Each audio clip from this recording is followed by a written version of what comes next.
السلام علیکم دوستو، میں ہوں آپ کا پروفیسر مظہر اللہ قریشی اور آپ دیکھ رہے ہیں PFG نیوز۔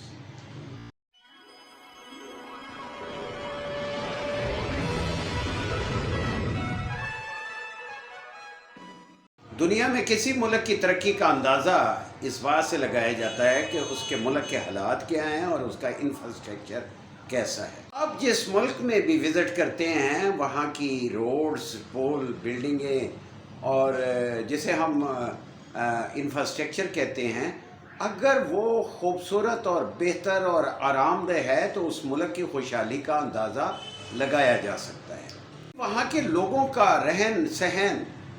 اور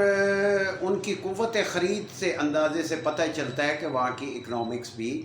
مضبوط ہے۔ اپنے ملک اور ساتھ ہمسایہ ملک ایران کا ایک چھوٹی سی چیز پہ موازنہ کریں گے کہ وہاں پہ میٹرو ٹرین اور یہاں کی میٹرو ٹرین کا مقابلہ کریں گے، جسے میں نے عنوان دیا ہے Pakistan metro train versus Iran metro train. ویسے یہ مقابلہ بنتا تو نہیں ہے، لیکن گزشتہ دنوں ہمارے ایک نامور صحافی، کالم نگار اور اینکر جاوید چودھری ایران کے 10 روزہ دورے پر گئے تھے ایران، اور پھر واپس آ کر انہوں نے یہ کہا تھا جو میں اپنی گزشتہ ویڈیو میں بارہا دفعہ ریپیٹ کر چکا ہوں کہ اگر ہم اپنی رفتار کو ڈبل کر دیں اور یا 3 گنا کر دیں تو ہمیں ایران تک پہنچنے کے لیے 200 سال چاہیے۔ اس سے پہلے ہمارے ملک کے ایک وزیر خارجہ بلاول بھٹو صاحب نے بھی ایران کا ایک دورہ کیا تھا، تو انہوں نے وہاں پہ پاکستانی سفارت خانے میں جو تقریب ہوئی تھی اس میں کہا تھا کہ ہمیں ایران سے کچھ سیکھنا چاہیے، جیسے جاوید چودھری نے 10 روزہ دورے کے بعد کہا کہ ہمیں ایران سے کچھ سیکھنا چاہیے۔ ویڈیو بنانے کا مقصد اپنے پاکستان کو ڈیکریز کرنا نہیں ہے۔ اللہ نے ہمیں بے شمار نعمتیں عطا فرمائی ہیں اور اللہ کا بڑا کرم ہے ہمارے خدا داد پاکستان کے اوپر، لیکن ہم یہ صرف اس وجہ سے دکھا رہے ہیں کہ خدا را آپ کس طرف جا رہے ہیں۔ اپنی لائن کو درست کریں، اپنے اندرونی جھگڑوں کو ایک طرف رکھ کر ملک و قوم کی ترقی اور عوام کی خدمت کے لیے کوشاں رہیں اور پھر اللہ سے مدد مانگیں تو اللہ تعالیٰ اپنی رحمت نازل فرما دیتا ہے۔ کی جو سب سے بڑی قوت جو بنی ہے وہ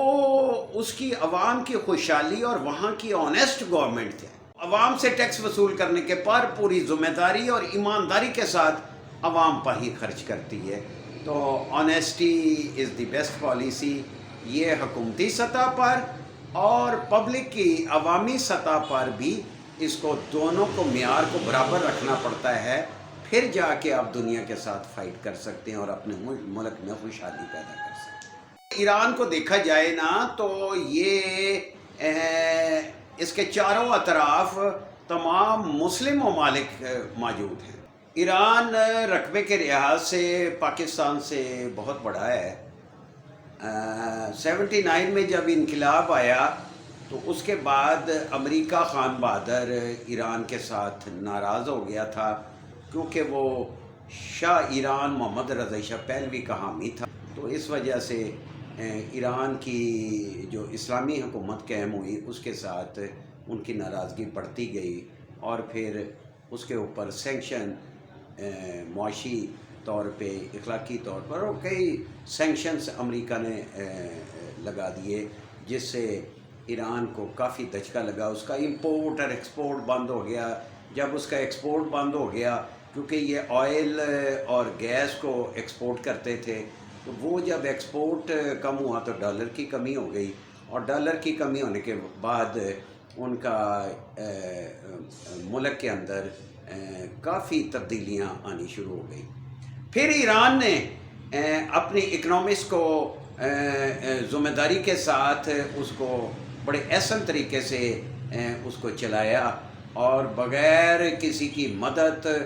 اور بغیر کسی کی دوسرے ممالک سے ایکسپورٹ امپورٹ اور اپنی مصنوعات کا باہر بھیجنے کے بعد بھی انہوں نے اپنے ملک کے اندر ایک نظام قائم کیا، معاشی نظام قائم کیا، جس سے وہ خود کفیل ہوتے گئے۔ اس وقت ایران میں دنیا کی ہر چیز، ہر نعمت موجود ہے، اور میں سمجھتا ہوں کہ یہ اللہ کی بڑی عنایت ہے ایرانی قوم کے اوپر۔ اس وقت میٹرو ٹرین چل رہی ہے، وہ 6 لائنوں پہ چل رہی ہے۔ پاکستان میں تو آپ سب دوستوں کو علم ہے کہ پاکستان میں لاہور میں ہے یا ایک ملتان میں ہے تو ایک لائن پر ہی ٹرین چلتی ہے، اور وہ بھی بڑی مشکل سے تیار ہوئی اور بڑی کریٹیکل پوزیشن میں تیار کی گئی۔ لیکن ایران میں خالی تہران میں 6 لائنز پر میٹرو ٹرین چل رہی ہے، اور ہزاروں نہیں لاکھوں لوگ اس سے استفادہ کر رہے ہیں۔ اس کی جھلک میں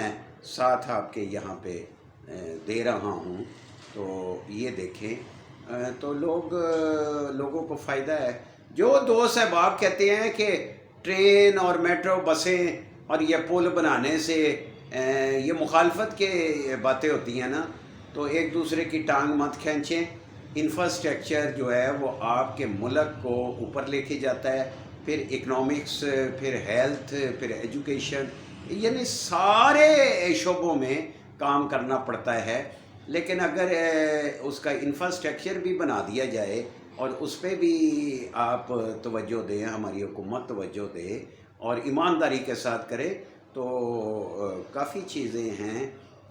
جس سے ہمیں خوشحالی نصیب ہو سکتی ہے۔ ایستگاه فرهنگ سرا و یا سالمیه آدانند در این ایستگاه از اطراف پیاده